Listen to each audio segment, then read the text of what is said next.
Well, Big Pink says, I'm live. I don't know. Some doctors might disagree with you, but here I am. I don't know if anybody's out there. I don't know how it says I have a count supposedly that if you are on the website, but I don't know whether that's working right now or what's going on. I have to try and figure some of this stuff out, and that requires me to read, and I don't feel like it. What can I tell you? So somebody wrote in my comments section today, what was it like to live in New York? I lived in Long Island for a very short period of time till I was in the fourth or fifth grade. And then I moved to New Jersey for my father had worked in New Jersey.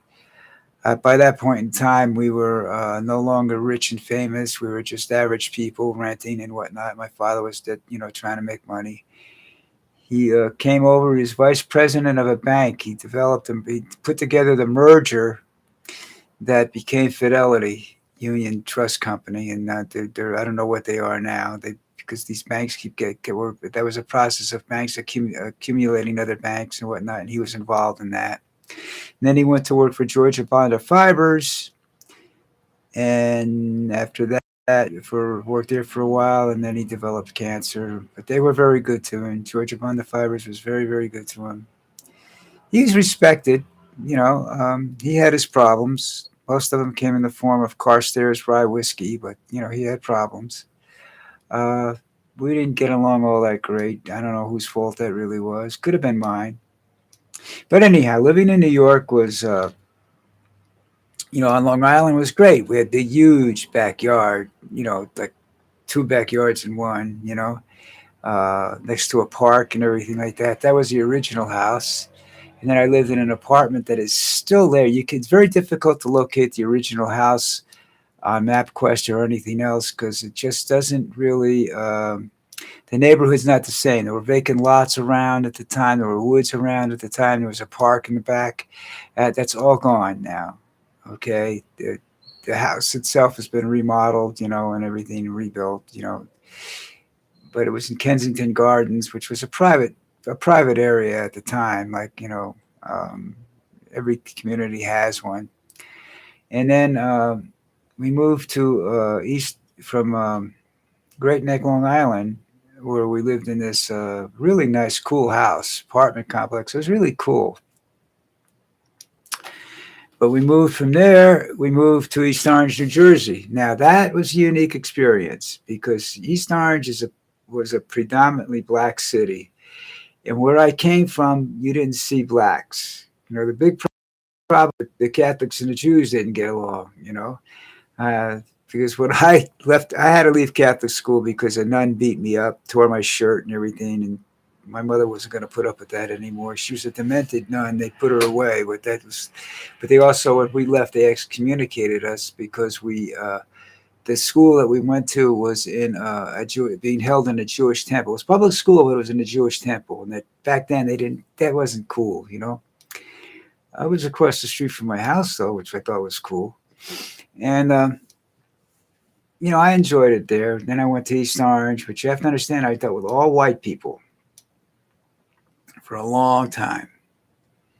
I didn't even see colored people. My father referred to them as blacks, niggers, and other derogatory remarks. So when I finally met one in the playground, and he was trying to be nice, came over and I said, "Hey man, hey nigger, what's up?" He broke my nose, and my mother had to go to school, and we worked it out. And he was the third grade, fourth grade, something like that. He was driving to school, I think. So he left school after that, and I was sorry about that, because he was basically a nice guy. Just we didn't understand each other. I never really understood till I got into high school, and started making some friends. And when I graduated high school, the funny thing was I was still friends with the black kids because we stayed in East Orange. We didn't go anywhere, and the white people didn't talk to us anymore. Couldn't find them. Seriously, could not find them. The Italians moved into serious Italian neighborhoods. A lot of them got married to avoid. Some of the younger ones got married to avoid the draft. And they looked at me funny when I went in the National Guard. But I said, "Yeah, I have choices. I'm not going to fight that war because it's a for-profit war, and I wasn't going over there to be shot up or and fucked up and involved in race problems and everything else. I liked it where I was, and so I joined the National Guard. Uh, had all kinds of people in the National Guard. You know, I got along with most of them in my unit. There was one when I went to summer camp that I had to put against the wall, and I tried to strangle till the guards came in and took me off of him. But they didn't do anything to me because the asshole needed to be had the shit kicked out of him. All right. So that was living in New York. And New Jersey was cool. My backyard, when I finally moved out of East Orange and I moved up to Parsippany, my backyard had a reservoir in it, and it was pretty cool for a while I was there. I was there for 30 some odd years. Same apartment. I had a lot of fun up there. Met a lot of different women. And that was it. Uh,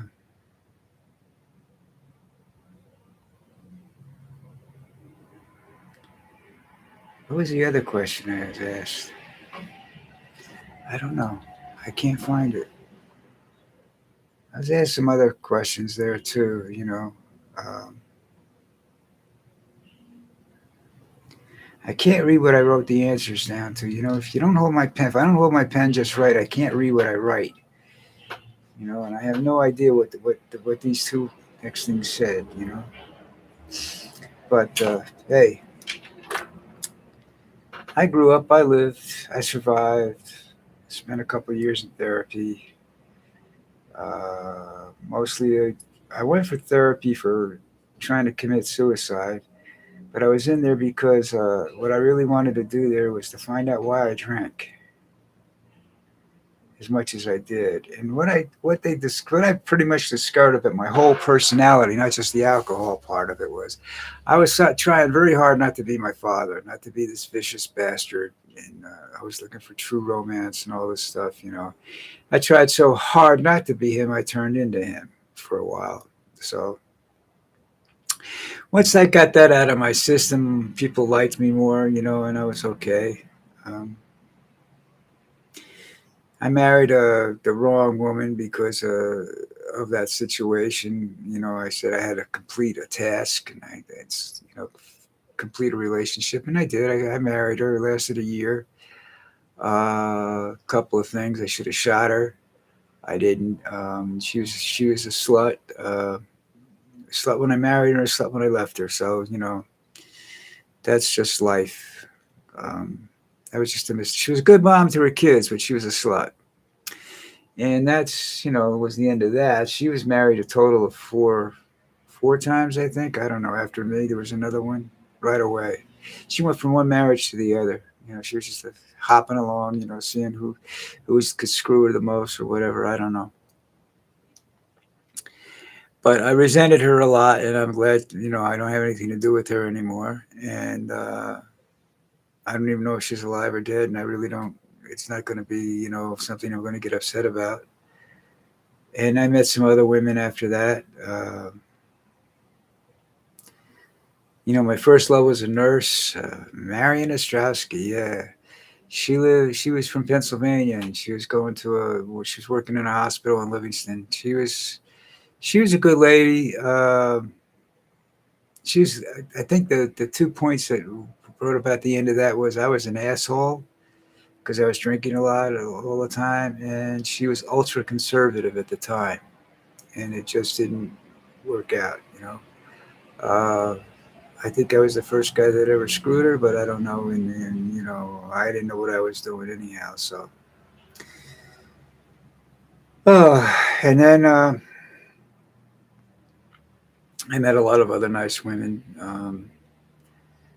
I met one or two that I should have, if I thought about it, I would have married, but they wanted kids, and I wasn't, and I was never into having kids because I didn't want the responsibility. Basically, I was scared shitless of the responsibility and the fact that I wouldn't be able to move my job around the way I did. You know, I'd have to be a responsible human being, and I just wasn't ready for that. Um,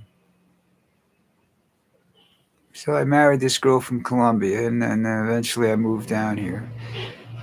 Uh, and I'm 80 years old. She's 14 years younger than me and in worse health than I am right now. So the plan I had of marrying a younger woman to take care of me as I got older, well, that's fucked, and out the window. So that's just, something you have to watch out for as you're going along. But I hope I answered the question about how I was living in New York. I didn't live in New York City, I lived in Long Island. But I will tell you this about New York City. If you go at night, it's a pretty town. But if you're like me, extremely observant, you're going to see every hooker, every asshole, every gun. You're going to see a lot of shit you don't want to see unless you're unless you're madly in love and paying attention to one individual. But even then, you're still going to see shit. If you're smart, you'll see shit you don't want to see, so you can stay away from it. But during the daytime, it's a filthy town. It's just dirty. It looks dirty. Everything's gray, dingy. You know, people running around doing crazy. Pushing you. They don't give a shit as long as they get to where they're going. It's not my cup of tea. I lived in suburban New Jersey, in Parsippany, for 30 some odd years. Uh, when I moved there was nobody around me, just like down here. And the next thing you know, you turn around and here I've got 11, 28-story high rises built around me in the last 5 years.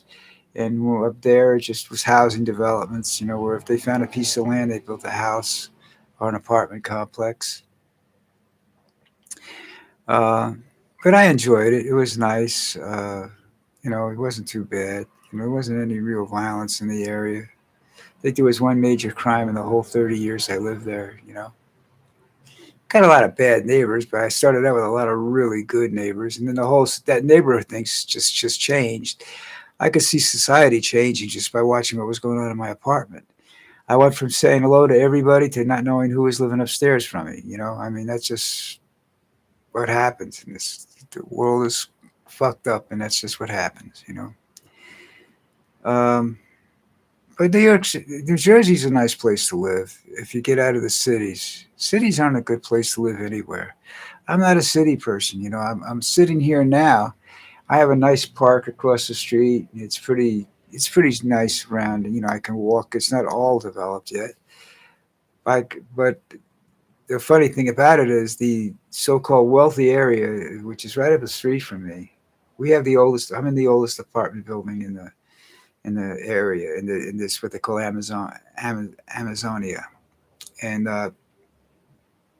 if you look up the street, there's these big 28, 29-story high rises called Bas Alto, and that's supposed to be and they're very expensive. So you say the street's nice and wealthy.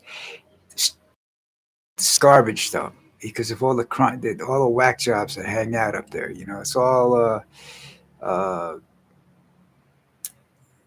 lower echelon mafia and stuff like that, bad street gangs and whatnot. They hang out at night up there and they eat, and then they just throw the food waste back across the street from Bas Alto. I mean, they'll do it. They'll do it right in front of Bas Alto, right by the security gate, because they know the guards aren't going to do anything. So long as they know who they are, they're not gonna touch these people. But that's Colombia, and I think that's pretty much the same anywhere. It was like living in New Jersey growing up. I mean, I grew up right next to what's called a lot of. I know if you know The Sopranos, I know where Tony lived. I saw his house. Okay, I know that house. I know all the other houses in the area. I knew a lot of the people that they portrayed, of course, by different names, but the characters were the same. You know. Hey, look at that! I got somebody that said hello to me already. Hey, that's pretty good. I got one person that liked my video. Wow, I'm a star, man. So this is what's going to happen. All right. I'm going to do my regular videos every day. And they'll be posted by 11 o'clock, I hope, most times. And as far as I'm concerned, I'm gonna try to go live afterwards. But how do I do this? What's this? Oh, there's live chat. Okay. Sorry about that, folks. But I'm going to try and do the live video afterwards. It may not be every day for live, depends on what I have to do afterwards. You know, like Saturday, I have to go get a blood test. Then the 19th, I have to get an EKG. And then the 22nd, I have my regular doctor's appointment. I don't know what the hours are. My wife never tells me shit. And she makes all the appointments because the doctors don't, most of the doctors who are supposed to speak English don't speak English. So that's, there. Uh, what else can I say? Uh, I guess that's it. All right. I thank you for whoever it is that's watching me. I thank you. And I'll be around tomorrow. I'm not sure about the live video tomorrow because I have things I have to take care of. Like I'm going to try and get some of it done today, but I'm not sure how it's going to work out. So if don't worry about it, all right. The regular videos will be up anyhow, so long as I'm breathing. All right. So everybody take a really good day. I hope your weather's nice. I'm dealing with slightly overcast or slightly polluted air, which depends on how your point of view, and hot and humid. And we'll talk tomorrow. Hey, don't forget to hit that subscribe button too if you can find it. I don't know where it is here, but give it a shot. Talk to you later.